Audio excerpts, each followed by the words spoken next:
"You don't see what's right in front of your eyes," she'd said, but sometimes he did. He supposed he wasn't entirely undeserving of her scorn, but he wasn't entirely blind either. And as the dregs of sunset faded to bitter orange over the Wind River Range, David looked around the station and saw that Willa was gone.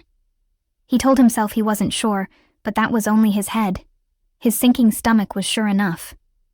He went to find Lander, who liked her a bit, who called her spunky when Willa said Amtrak was full of shit for leaving them stranded like this. A lot of them didn't care for her at all, stranded by Amtrak or not.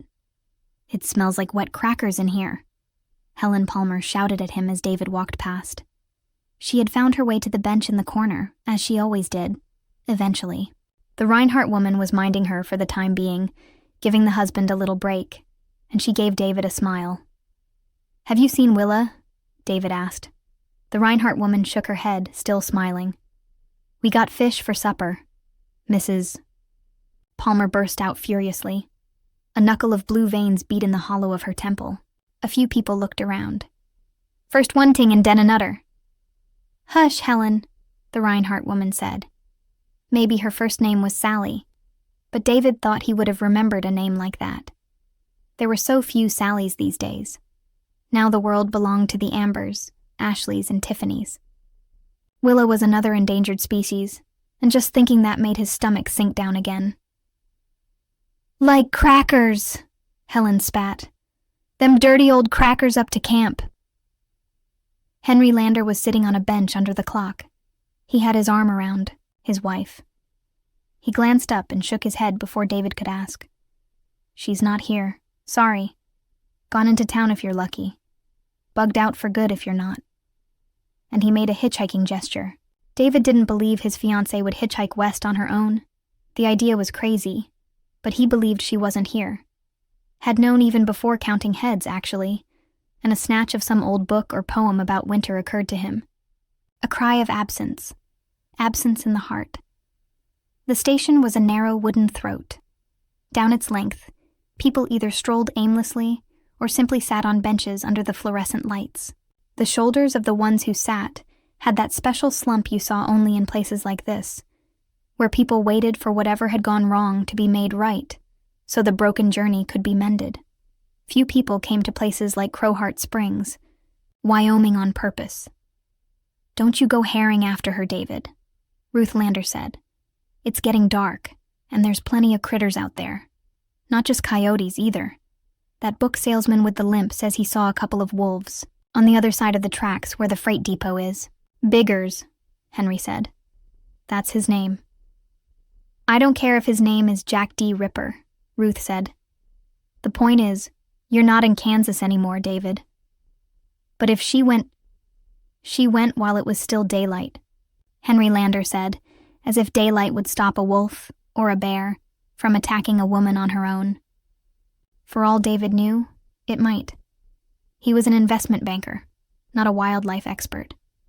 A young investment banker at that. If the pickup train comes and she's gone, she'll miss it. He couldn't seem to get this simple fact into their heads. It wasn't getting traction in the current lingo of his office back in Chicago. Henry raised his eyebrows. "Are you telling me that both of you missing it will improve things somehow?" If they both missed it, they'd either catch a bus or wait for the next train together. Surely Henry and Ruth Lander saw that. Or maybe not. What David mostly saw when he looked at them, what was right in front of his eyes, was that special weariness reserved for people temporarily stuck in West overalls. And who else cared for Willa? If she dropped out of sight in the high plains, who besides David Sanderson would spare a thought? There was even some active dislike for her. That bitch Ursula Davis had told him once that if Willa's mother had left the A off the end of her name, it would have been just about perfect. "I'm going to town and look for her," he said. Henry sighed. "Son, that's very foolish. We can't be married in San Francisco if she gets left behind in Crowheart Springs," he said, trying to make a joke of it. Dudley was walking. Bye.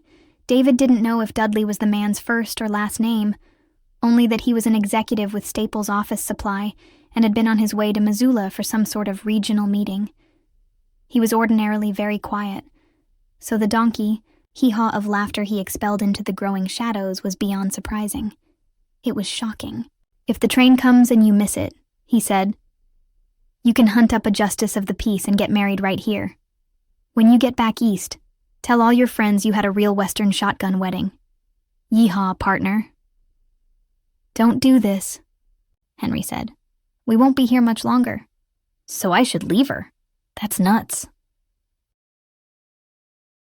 He walked on before Lander or his wife could reply.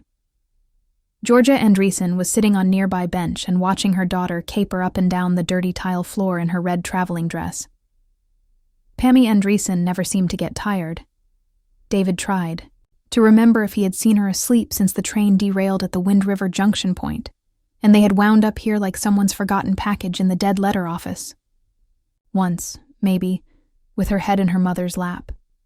But that might be a false memory, created out of his belief that 5-year-olds were supposed to sleep a lot. Pammy hopped from tile to tile, a prank in motion, seeming to use the squares as a giant hopscotch board. Her red dress jumped around her plump knees. "I knew a man. His name was Danny," she chanted in monotonous one-note holler. It made David's fillings ache. He tripped and fell on his fanny. "I knew a man. His name was David. He tripped and fell on his Bavid." She giggled and pointed at David. "Pammy, stop," Georgia Andreessen said. She smiled at David and brushed her hair from the side of her face. He thought the gesture unutterably weary, and thought she had a long road ahead with the high-spirited Pammy, especially with no Mr. Andreessen in evidence. "Did you see Willa?" he asked. "Gone," she said, and pointed to the door with the sign over it reading, "To shuttle, to Taxis. Call ahead from courtesy phone for hotel vacancies." Here was Biggers, limping toward him. "I'd avoid the great outdoors, unless armed with a high-powered rifle. There are wolves. I've seen them." "I knew a girl, her name was Willa," Pammy chanted. "She had a headache and took a pilla." She collapsed to the floor, shouting with laughter. Biggers, the salesman, hadn't waited for a reply. He was limping back down the length of the station. His shadow grew long, shortened in the glow of the hanging fluorescents, then grew long again. Phil Palmer was leaning in the doorway beneath the sign about the shuttle and the taxis. He was a retired insurance man. He and his wife were on their way to Portland. The plan was to stay with their oldest son and his wife for a while, but Palmer had confided to David and Willa that Helen would probably never be coming back east. She had cancer as well as Alzheimer's. Willa called it a two-fer. When David told her that was a little cruel, Willa had looked at him, started to say something, and then had only shaken her head. Now Palmer asked, as he always did, "Hey, Mutt got a butt?" To which David answered, as he always did, "I don't smoke, mister." Palmer. And Palmer finished, "Just testing you, kiddo." As David stepped out onto the concrete platform where detraining passengers waited for the shuttle to Crowheart Springs, Palmer frowned. "Not a good idea, my young friend." Something, it might have been a large dog, but probably wasn't, lifted a howl from the other side of the railway station, where the sage and broom grew almost up to the tracks. A second voice joined it, creating harmony. They trailed off together. "See what I mean, Jellybean?" And Palmer smiled as if he'd conjured those howls just to prove his point. David turned, his light jacket rippling around him in the keen breeze, and started down the steps. He went fast, before he could change his mind, and only the first step was really hard. After that, he just thought about Willa.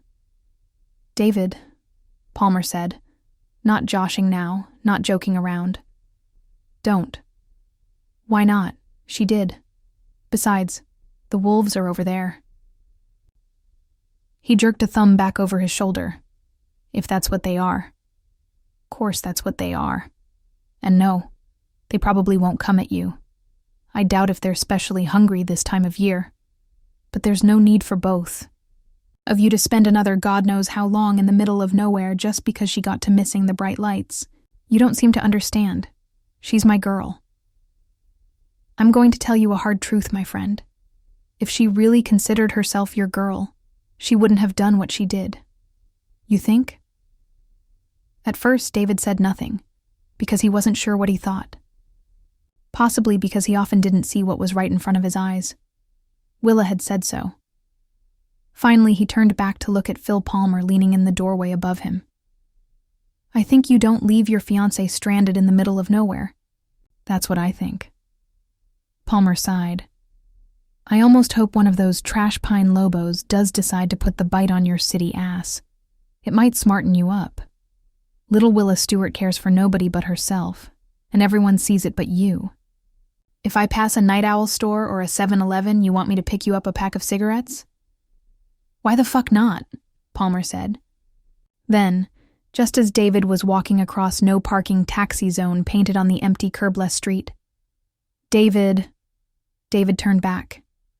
"The shuttle won't be back until tomorrow, and it's 3 miles to town. Says so, right on the back wall of the information booth. That's 6 miles round trip. On foot. Take you 2 hours, and that's not counting the time it might take you track her down." David raised his hand to indicate he heard, but kept going. The wind was off the mountains and cold, but he liked the way it rippled his clothes and combed back his hair. At first he watched for wolves, scanning one side of the road and then the other. But when he saw none, his thoughts returned to Willa. And really, his mind had been fixed on little else since the 2nd or 3rd time he had been with her. She'd gotten to missing the bright lights. Palmer was almost certainly right about that much. But David didn't believe she cared for nobody but herself. The truth was, she'd just gotten tired of waiting around with a bunch of sad old sacks, moaning about how they were going to be late for this, that, and the other. The town over yonder probably didn't amount to much, but in her mind it must have held some possibility for fun, and that had outweighed the possibility of Amtrak sending a special to pick them up while she was gone. And where exactly would she have gone looking for fun?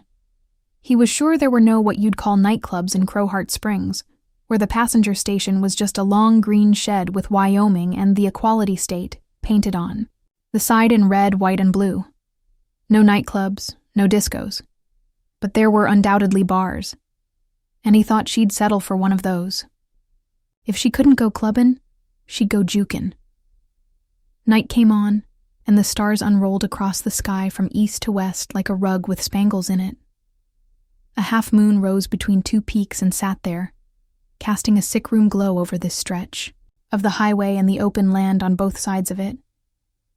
The wind whistled beneath the eaves of the station, but out here it made a strange open humming that was not quite a vibration. It made him think of Pammy Andreessen's hopscotch chant. He walked listening for the sound of an oncoming train behind him. He didn't hear that. What he heard when the wind dropped was a minute, but perfectly audible click, click, click. He turned and saw a wolf standing about 20 paces behind him on the broken passing line of Route 26. It was almost as big as a calf, its coat as shaggy as a Russian hat. In the star shine, its fur looked black, its eyes a dark urine yellow. It saw David, looking, and stopped.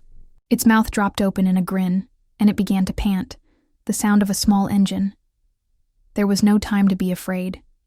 He took a step toward it, clapped his hands and shouted, "Get out of here! Go on now!" The wolf turned tail and fled, leaving a pile of steaming droppings behind on Route 26. David grinned but managed to keep from laughing out loud. He thought that would be tempting the gods. He felt both scared and absurdly, totally cool. He thought of changing his name from David Sanderson to Wolf Frightener. That would be quite the name for an investment banker. Then he did laugh a little. He couldn't help it, and turned toward Crowheart Springs again. This time he walked looking over his shoulder as well as from side to side, but the wolf didn't come back. What came was a certainty that he would hear the shriek of the special coming to pick up the others. The part of their train that was still on the tracks would have been cleared away from the junction, and soon the people waiting in the station, back there, would be on their way again. The Palmers, the Landers, the Limping Biggers, the Dancing Pammy, and all the rest. Well, so what? Amtrak would hold their luggage in San Francisco. Surely they could be trusted to get that much right. He and Willa could find the local bus station. Greyhound must have discovered Wyoming. He came upon a Budweiser can and kicked it a while. Then he kicked it crooked, off into the scrub, and as he was debating whether or not to go after it, he heard faint music, a bass line and the cry of a pedal steel guitar, which always sounded to him like chrome teardrops, even in happy songs. She was there, listening to that music, not because it was the closest place with music, but because it was the right place. He knew it. So he left the beer can and walked on toward the pedal steel, his sneakers scuffing up dust that the wind whipped away. The sound of the drum kit came next, then a red neon arrow below a sign that just read, 26. Well, why not? This was Route 26 after all. It was a perfectly logical name for a honky-tonk. It had 2 parking lots, the one in front paved and packed, with pickup trucks and cars, most American and most at least 5 years old. The lot on the left was gravel. In that one, ranks of long-haul semis stood under brilliant blue-white arc sodiums. By now, David could also hear the rhythm and lead guitars and read the marquee over the door. One night only, the Derailers, $5 cover, sorry. The Derailers, he thought. Well, she certainly found the right group. David had a 5 in his wallet, but the foyer of 26 was empty. Beyond it, a big hardwood dance floor was crammed with slow-dancing couples, most wearing jeans and cowboy boots, and clutching each other's butts as the band worked its way deeper into wasted days and wasted nights. It was loud, lachrymose, and as far as David Sanderson could tell, note perfect. The smells of beer, sweat, Brute, and Walmart perfume hit him like a punch in the nose. The laughter and conversation, even a footloose yee-haw cry from the far side of the dance floor, were like sounds heard in a dream you have again and again at certain critical turns of life. The dream of being unprepared for a big exam, the dream of being naked in public, the dream of falling, the dream in which you hurry toward a corner in some strange city. Sure, your fate lies on the far side. David considered putting his 5 back in his wallet, then leaned into the ticket booth and dropped it on the desk in there, which was bare except for a pack of Lucky Strikes sitting on a Danielle Steele paperback. Then he went into the crowded main room. The Derailers swung their way into something upbeat, and the younger dancers began to pogo like kids at a punk show. To David's left, 24 or so older couples began a pair of line dances. He looked again and realized there was only one line dancing group after all. The far wall was a mirror, making the dance floor look twice as big as it really was. A glass shattered. "You pay, partner," the lead singer called as the Derailers hit the instrumental break, and the dancers applauded his wit, which probably seemed fairly sparkling, David thought, if you were running hot on the tequila highway. The bar was a horseshoe with a neon replica of the Wind River Range floating overhead. It was red, white, and blue. In Wyoming, they did seem to love their red, white, and blue. A neon sign in similar colors proclaimed, "You are in God's country." Partner. It was flanked by the Budweiser logo on the left and the Coors logo on the right. The crowd waiting to be served was 4 deep. A trio of bartenders in white shirts and red vests flashed cocktail shakers like 6 guns. It was a barn of a place. There had to be 500 people whooping it up. But he had no concerns about finding Willa. My mojo's working, he thought as he cut a corner of the dance floor, almost dancing himself as he avoided various gyrating cowboys and cowgirls.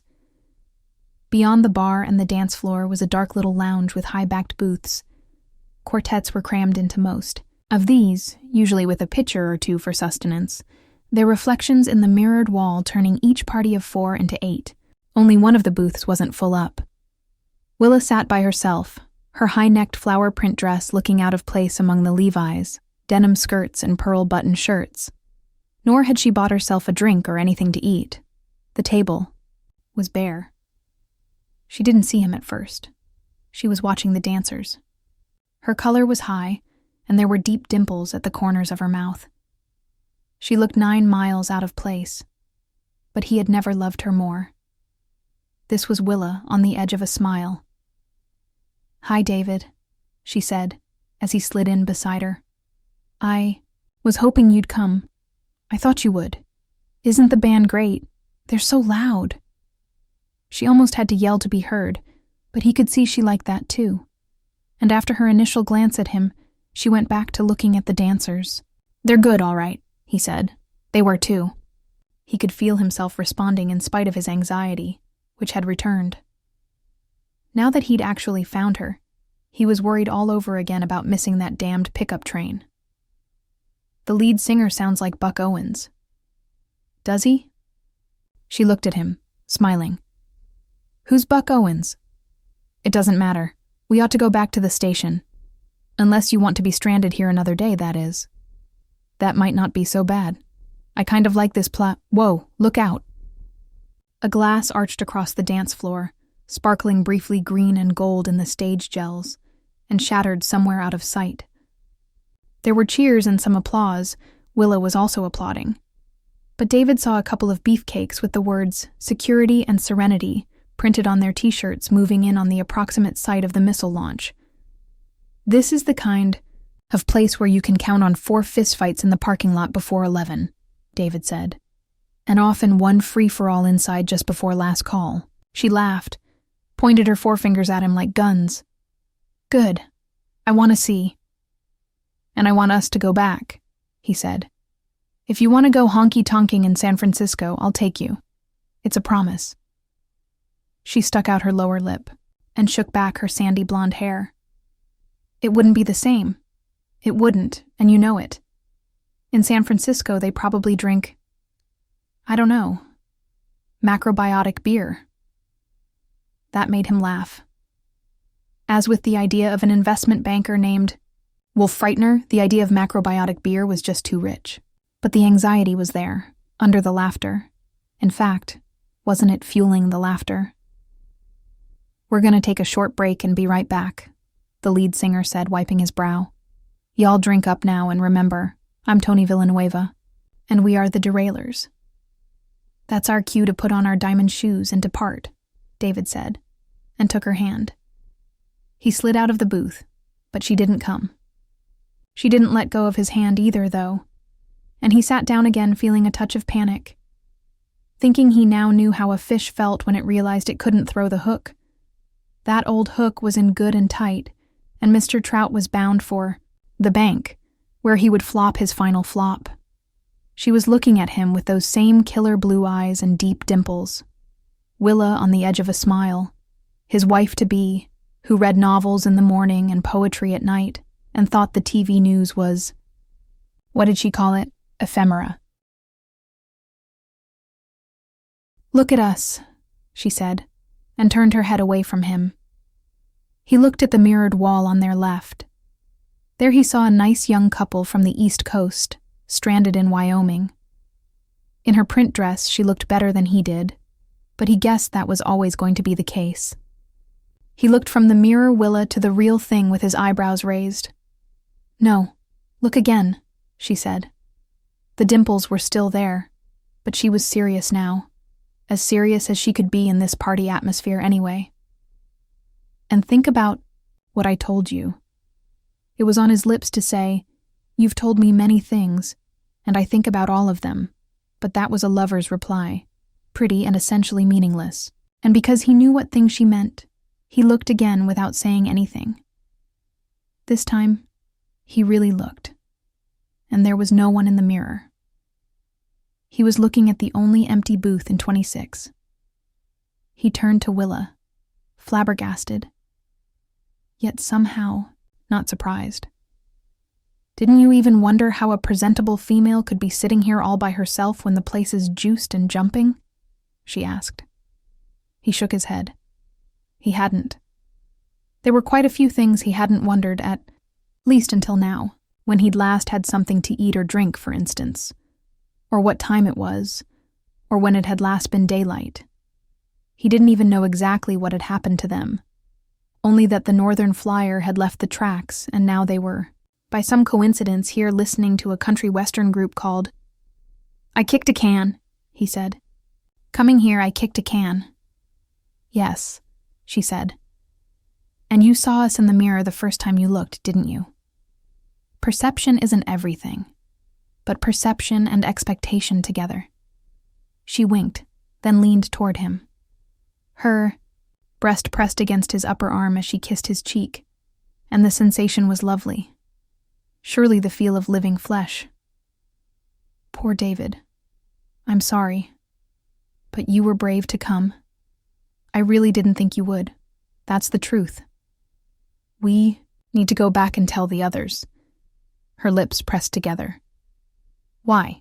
Because 2 men in cowboy hats led 2 laughing women in jeans, western shirts, and ponytails toward their booth. As they neared it, an identical expression of puzzlement, not quite fear, touched their faces, and they headed back toward the bar instead.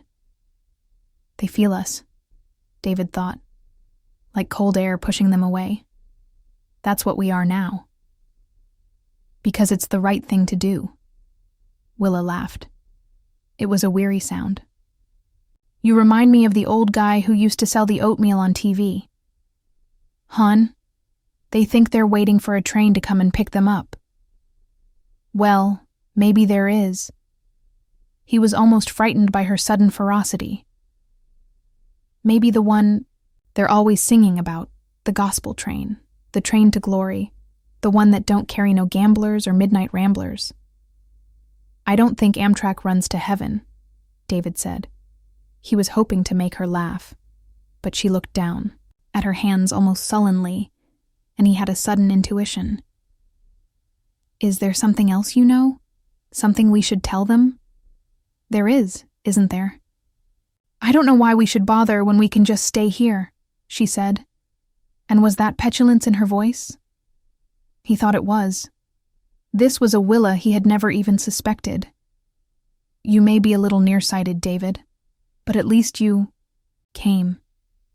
I love you for that. And she kissed him again.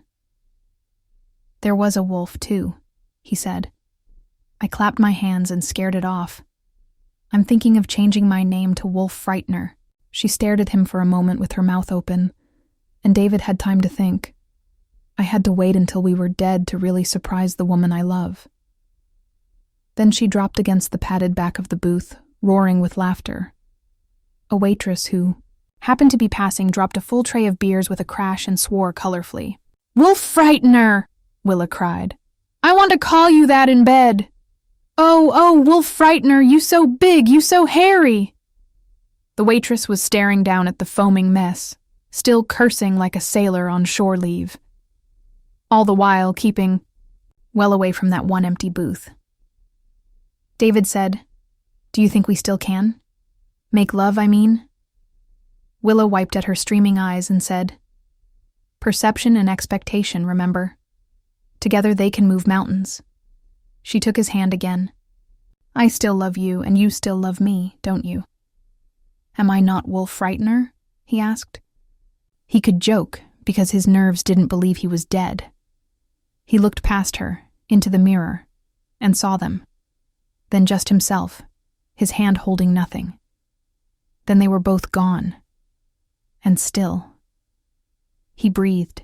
He smelled beer and whiskey and perfume. A busboy had come from somewhere and was helping the waitress mop up the mess. Felt like I stepped down, David heard her saying. Was that the kind of thing you heard in the afterlife? I guess I'll go back with you, she said. But I'm not staying in that boring station with those boring people when this place is around. Okay, he said. Who's Buck Owens? I'll tell you all about him, Davidi said. Roy Clark, too. But first tell me what else you know. Most of them I don't even care about, she said. But Henry Lander's nice. So's his wife. Phil Palmer's not bad either. She wrinkled her nose. Phil the pill.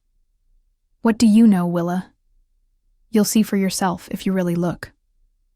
Wouldn't it be simpler if you just... Apparently, not. She rose until her thighs pressed against the edge of the table and pointed. Look, the band is coming back. The moon was high when he and Willa walked back to the road, holding hands. David didn't see how that could be. They had stayed for only the first 2 songs of the next set. But there it was, floating all the way up there in the spangled black. That was troubling. But something else troubled him even more. "Willa," he said, "what year is it?" She thought it over. The wind rippled her dress as it would the dress of any live woman. "I don't exactly remember," she said at last. "Isn't that odd? Considering I can't remember the last time I ate a meal or drank a glass of water. Not too odd. If you had to guess, what would you say? Quick, without thinking." 1988? He nodded. He would have said 1987 himself. There was a girl in there wearing a t-shirt that said, Crowheart Springs High School, class of '03, and if she was old enough to be in a roadhouse, then '03 must have been at least 3 years ago. That's what I was thinking. He stopped. It can't be 2006, Willa, can it? I mean, the 21st century? Before she could reply, they heard the click, click, click of toenails on asphalt. This time more than just one set. This time there were 4 wolves behind them on the highway. The biggest, standing in front of the others, was the one that had come up behind David on his walk toward Crowheart Springs. He would have known that shaggy black pelt anywhere. Its eyes were brighter, now. A half moon floated in each like a drowned lamp. "They see us!" Willa cried in a kind of ecstasy. "David, they see us!" She dropped to one knee on a white dash of the broken passing line and held out her right hand. She made a clucking noise and said, "Here, boy, come on." "Willa, I don't think that's such a good idea." She paid no attention. A very Willa thing to do. Willa had her own ideas about things. It was she who had wanted to go from Chicago to San Francisco by rail, because, she said, she wanted to know what it felt like to fuck on a train. Especially one that was going fast and rocking a little. "Come on, big boy. Come to your mama." The big Lobo came, trailed by its mate and their 2, did you call them yearlings? As it stretched its muzzle, and all those shining teeth, toward the slim, outstretched hand. The moon filled its eyes perfectly for a moment, turning them silver. Then, just before its long snout could touch her skin, the wolf uttered a series of piercing yips and flung itself backward so sharply that for a moment rose on its rear legs, front paws boxing the air and the white plush on its belly exposed. The others scattered. The big Lobo executed a mid-air twist and ran into the scrubland to the right of the road, still yipping, with his tail tucked. The rest followed. Willa rose and looked at David with an expression of hard grief that was too much to bear. He dropped, his eyes to his feet instead. "Is this why you brought me out into the dark when I was listening to music?" she asked. "To show me what I am now? As if I didn't know." "Willa, I'm sorry." "Not yet, but you will be." She took his hand again. "Come on, David." Now he risked a glance. "You're not mad at me?" "Oh, a little, but you're all I've got now, and I'm not letting you go." Shortly after seeing the wolves, David spied a Budweiser can lying on the shoulder of the road. He was almost positive it was the one he had kicked along ahead of him until he'd kicked it crooked, out into the sage.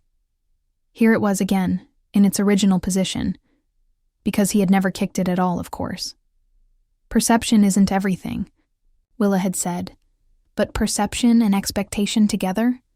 Put them together and you had a Reese's peanut butter cup of the mind. He kicked the can out into the scrubland, and when they were past that spot, he looked back, and there it lay, right where it had been since some cowboy, maybe on his way to 26, had chucked it from the window of his pickup truck. He remembered that on Hee Haw, that old show starring Buck Owens and Roy Clark, they used to call pickup trucks cowboy Cadillacs. "What are you smiling about?" Willa asked him. "Tell you later. Looks like we're going to have plenty of time."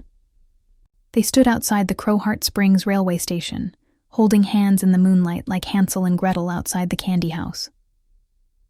To David, The long building's green paint looked ashy gray in the moonlight, and although he knew Wyoming and the Equality State were printed in red, white, and blue, they could have been any colors at all. He noticed a sheet of paper, protected from the elements by plastic, stapled to one of the posts flanking the wide steps leading up to the double doors. Phil Palmer still leaned there. "Hey, Mutt," Palmer called down. "Got a butt?" "Sorry, Mr. Palmer," David said. "Thought you were going to bring me back a pack." "I didn't pass a store," David said. "They didn't sell cigarettes where you were, doll?" Palmer asked. He was the kind of man who called all women of a certain age doll. You knew that just looking at him, as you knew that if you happened to pass the time of day with him on a steamy August afternoon, he'd tip his hat back on his head to wipe his brow and tell you it wasn't the heat, it was the humidity. "I'm sure they did," Willa said. "But I would have had trouble buying them. Want to tell me why, Sugar Pea?" "Why do you think?" But Palmer crossed his arms over his narrow chest and said nothing. From somewhere inside, his wife cried, "We got fish for supper. First one ting and den another. I hate the smell of this place. Crackers." "We're dead, Phil," David said. "That's why. Ghosts can't buy cigarettes." Palmer looked at him for several seconds, and before he laughed, David saw that Palmer more than believed him. Palmer had known all along. "I've heard plenty of reasons for not bringing someone what he asked for," he said. "But I have to think that takes the prize." "Phil," from inside, "fish for supper. Oh, God damn it." "Excuse me, kiddies," Palmer said. "Duty calls." And he was gone. David turned to Willa, thinking she'd ask him what else he had expected, but Willa was looking at the notice posted beside the stairs. "Look at that," she said. "Tell me what you see." At first he saw nothing, because the moon was shining on the protective plastic. He took a step closer, then one to the left, moving Willa aside to do it. At the top it says, "No soliciting by order of Sublette County Sheriff." Then some fine print, blah blah blah, and at the bottom, she gave him an elbow. Not gently either. "Stop shitting around and look at it, David. I don't want to be here all night. You don't see what's right in front of your eyes?" He turned away from the station and stared at the railroad tracks shining in the moonlight. Beyond them was a thick white neck of stone with a flat top. "That thar's a mesa, pardner, just like in them old John Ford movies." He looked back at the posted notice and wondered how he ever could have mistaken trespassing for soliciting a big bad investment banker like Wolf Frightener Sanderson. "It says no trespassing by order of Sublette County Sheriff," he said. "Very good. And under the blah blah blah, what about there?" At first he couldn't read the 2 lines at the bottom at all. At first those 2 lines were just incomprehensible symbols, possibly because his mind, which wanted to believe none of this, could find no innocuous translation. So he looked away to the railroad tracks once more, and wasn't exactly surprised to see that they no longer gleamed in the moonlight. Now the steel was rusty, and weeds were growing between the ties. When he looked back again, the railway station was a slumped derelict with its windows boarded up and most of the shingles on its roof gone.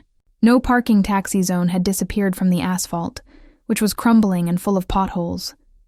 He could still read Wyoming and the Equality State on the side of the building, but now the words were ghosts. "Like us," he thought. "Go on," Willa said. Willa, who had her own ideas about things. Willa who saw what was in front of her eyes and wanted you to see too, even when seeing was cruel. "That's your final exam. Read those 2 lines at the bottom, and then we can get this. Show on the road," he sighed. "It says this property is condemned, and then demolition scheduled June 2007. You get an A.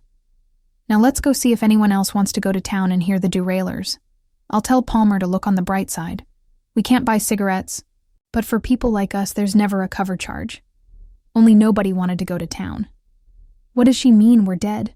Why does she want to say an awful thing like that?"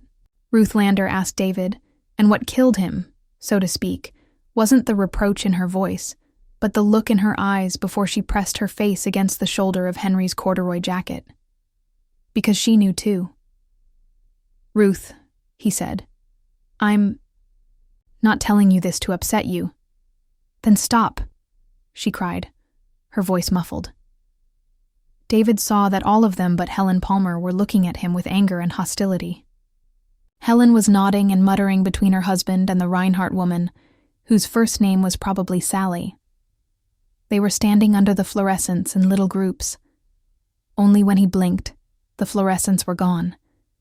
Then the stranded passengers were just dim figures standing in the shattered moonlight that managed to find its way in through the boarded-up windows. The Landers weren't sitting on a bench. They were sitting on a dusty floor near a little cluster of empty crack vials. Yes, it seemed that crack had managed to find its way even out here to John Ford country. And there was a faded circle on one wall not far from the corner where Helen Palmer squatted and muttered. Then David blinked again, and the fluorescents were back. So was the big clock, hiding that faded circle. Henry Lander said, "Think you better go along now, David." "Listen a minute, Henry," Willa said. Henry switched his gaze to her, and David had no trouble reading the distaste that was there. Any liking Henry might once have had for Willa Stewart was gone now. "I don't want to listen," Henry said. "You're upsetting my wife."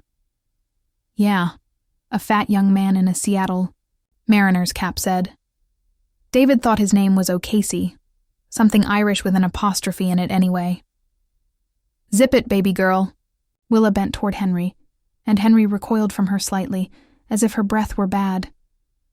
"The only reason I let David drag me back here is because they are going to demolish this place. Can you say wrecking ball, Henry? Surely you're bright enough to get your head around that concept." "Make her stop," Ruth cried, her voice muffled.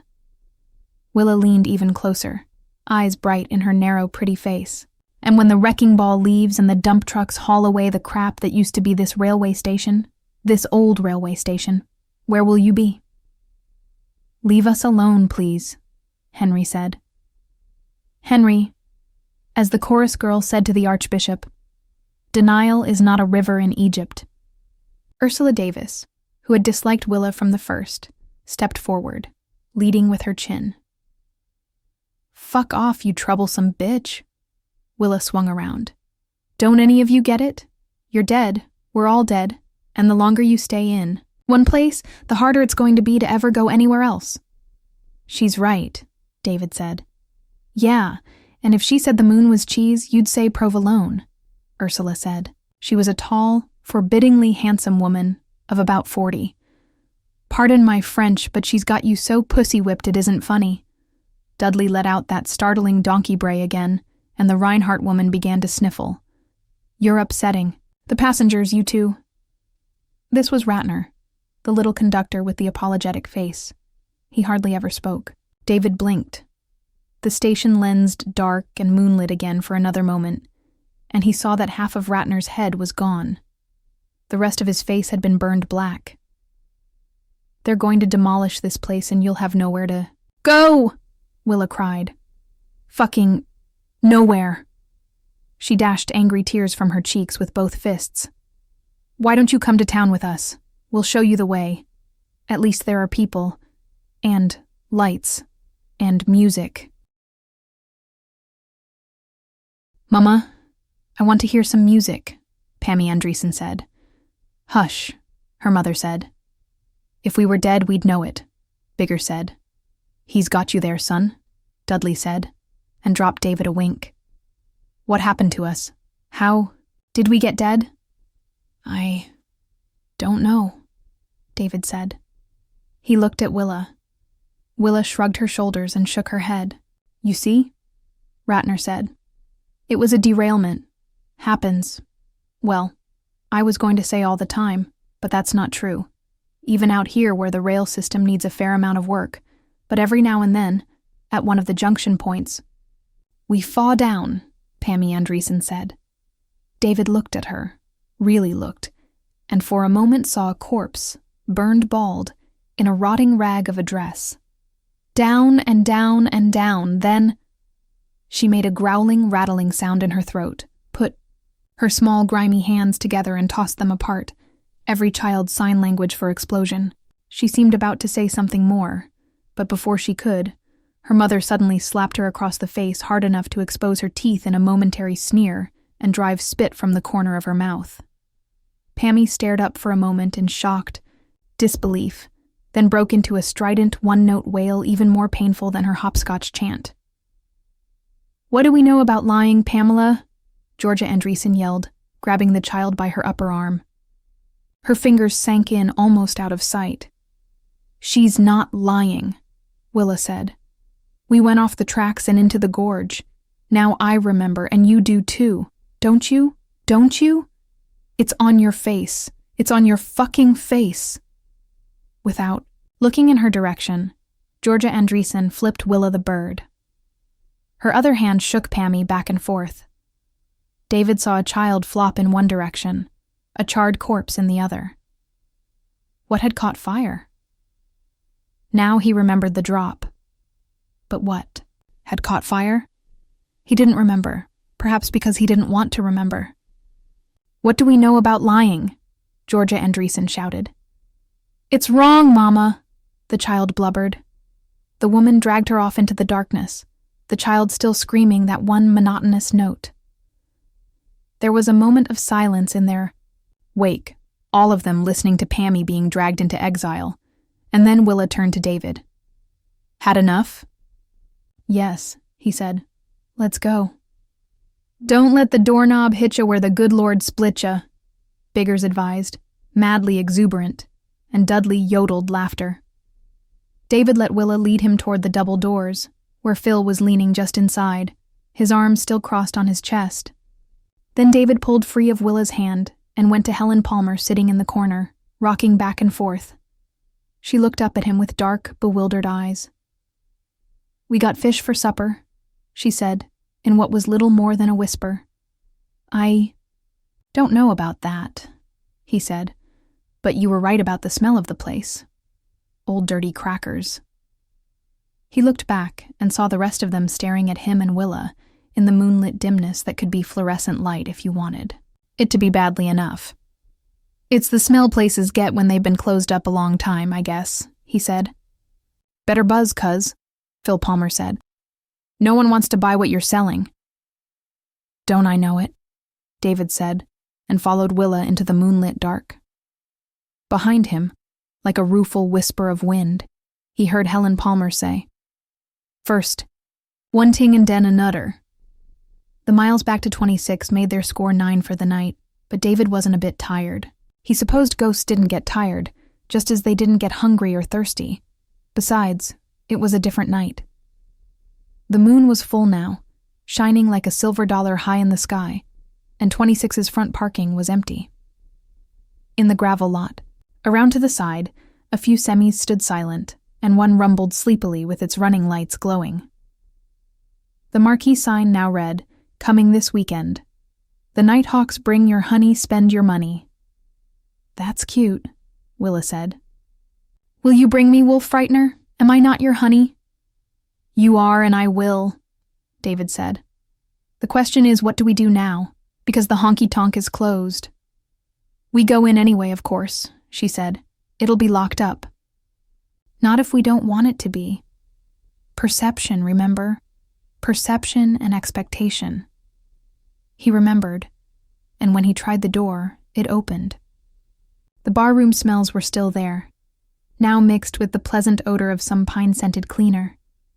The stage was empty, and the stools were on the bar with their legs sticking up. But the neon replica of the Wind River Range was still on, either because the management left it that way after closing, or because that was the way he and Willa wanted it. That seemed more likely.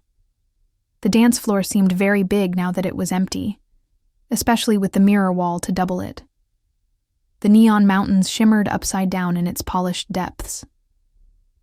Willa breathed deep. "I smell beer and perfume," she said. "A hot rod smell. It's lovely. You're lovely," he said. She turned to him. "Then kiss me, cowboy."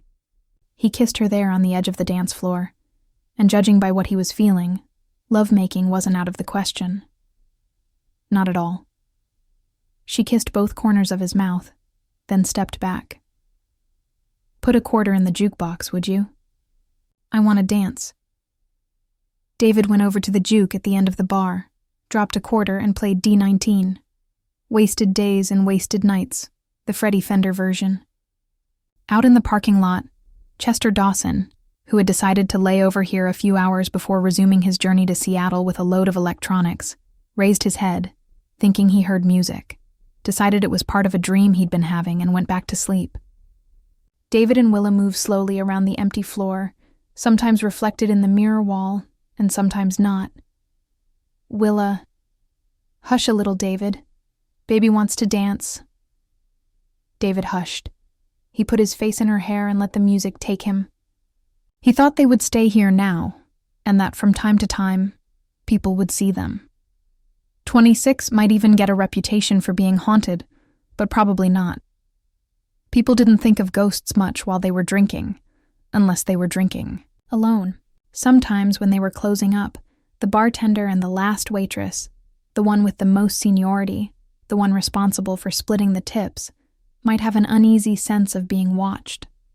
Sometimes they'd hear music even after the music had stopped, or catch movement in the mirror next to the dance floor, or the one in the lounge. Usually just from the tail of the eye. David thought they could have finished up in better places, but on the whole, 26 wasn't bad. Until closing. There were people, and there would always be music. He did wonder what would become of the others when the wrecking ball tore apart their illusion. And it would. Soon. He thought of Phil Palmer trying to shield his terrified, howling wife from falling debris that couldn't hurt her because she was not, properly speaking, even there. He thought of Pammy Andreessen, cowering in her shrieking mother's arms. Ratner, the soft-spoken conductor, saying, "Just be calm, folks," in a voice that couldn't be heard over the roar of the big yellow machines. He thought of the book salesman, Biggers, trying to run away on his bad leg, lurching and finally falling while the wrecking ball swung, and the dozers snarled and bit, and the world came down. He liked to think their train would come before then, that their combined expectation would make it come, but he didn't really believe it. He even considered the idea that the shock might extinguish them, and they'd simply whiff out like candle flames in a strong gust of wind. But he didn't believe that either. He could see them too clearly after the bulldozers and dump trucks and back-end loaders were gone, standing by the rusty, disused railway tracks in the moonlight, while a wind blew down from the foothills, whining around the mesa and beating at the broom grass. He could see them huddled together under a billion high-country stars, still waiting for their train. "Are you cold?" Willa asked him. "No. Why?" "You shivered." "Maybe a goose walked over my grave," he said. He closed his eyes, and they danced together on the empty floor. Sometimes they were in the mirror, and when they slipped from view there was only a country song playing in an empty room, lit by a neon mountain range.